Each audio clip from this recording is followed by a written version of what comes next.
శివోహం భక్తి ఛానల్కి స్వాగతం అండి. అందరికీ నమస్కారం. శ్రీ హనుమద్వ్రత కథలు పంచమాధ్యాయము.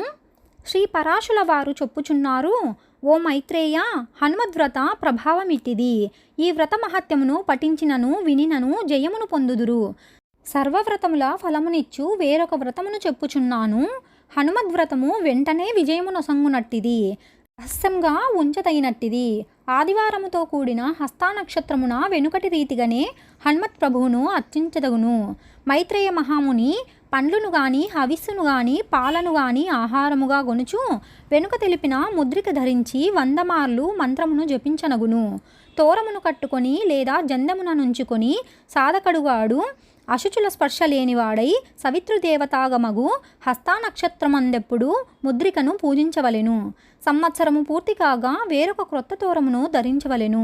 వెనుక చెప్పిన బంగారముతో చుట్టబడిన ముద్రికనొక్కదానినే, అశుచులనెప్పుడు తాకబడిన దానినే ధరింపవలను.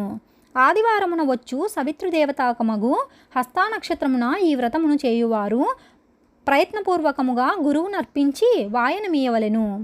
అట్లిచ్చిన వారు హనుమత్ర కథ చెప్పుచుకున్నవాడై ఎల్లప్పుడూ విజయమునందువాడగును.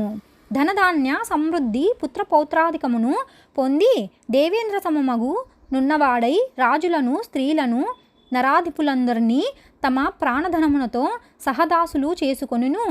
దీర్ఘాయువును ఆరోగ్యమును గొప్ప వాక్సిద్ధిని గొప్ప సమృద్ధిని పొంది సకల భోగములను అనుభవించి కోరికలన్నింటినీ పొంది చివరకు పరమున తారక బ్రహ్మమునందు ముక్తుడగును. ఓ మైత్రేయ మహాముని, ఈ హనుమద్వ్రతమును అష్టాక్షరీ మంత్రముతో ఏ శ్రేష్టమగు హనుమత్ మంత్రముతోనైనా చేయదగును.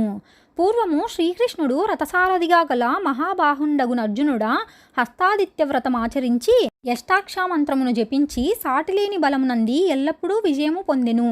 భీమసేనుడు మృగశిర, ఆరుద్ర, పునర్వసు, పుష్యమి, హస్తల 5 నక్షత్రములందు హనుమద్వ్రతము చేసి సమస్తములగు శత్రువుల జయించెను. ప్రత్యక్షముగానే వరప్రదాతయగు నా మహనీయుని పూజించినది ఎవరు? ఆ హనుమంతుని బ్రహ్మ, విష్ణు, శివాదుల సైతము నర్పించుచున్నారు.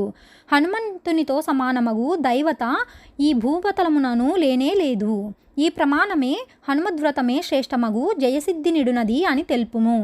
శ్రీ హనుమంతుడు పూజించుట వలన సూర్యుడు, బ్రహ్మ, గౌరీ, మహేశ్వరుడు, జానకీపతియగు శ్రీరాముడు, సర్వసమర్థుడగు సాక్షాన్నారాయణుడు, ఈశాన దేవేంద్రాది దిక్పాలురు, కుమారస్వామి, వినాయకుడు, వశిష్ఠాది బ్రహ్మర్షులు, సనకాది యోగులు, పితరులు, అష్టవసువులు, ఏకాదశ రుద్రులు అందరూ పూజింపబడుదురు.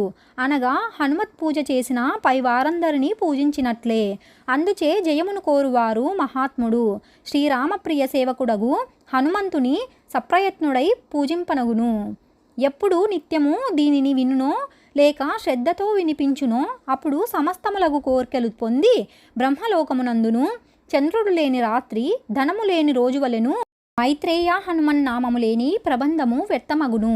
మైత్రేయ హనుమద్భక్తులు పుణ్యమూర్తులగు నీల, విజయ, ధ్వజదత్త, గాల, మైంద, అంగద, భరత, శుషేన, హరిత, కశ్యప, పుష్కర, సోమదత్తులను స్మరించుచున్నాము. ఇది శ్రీ హనుమద్వ్రత కథాయాం ఫలశ్రుతిర్నామ పంచమోధ్యాయః సమాప్తః.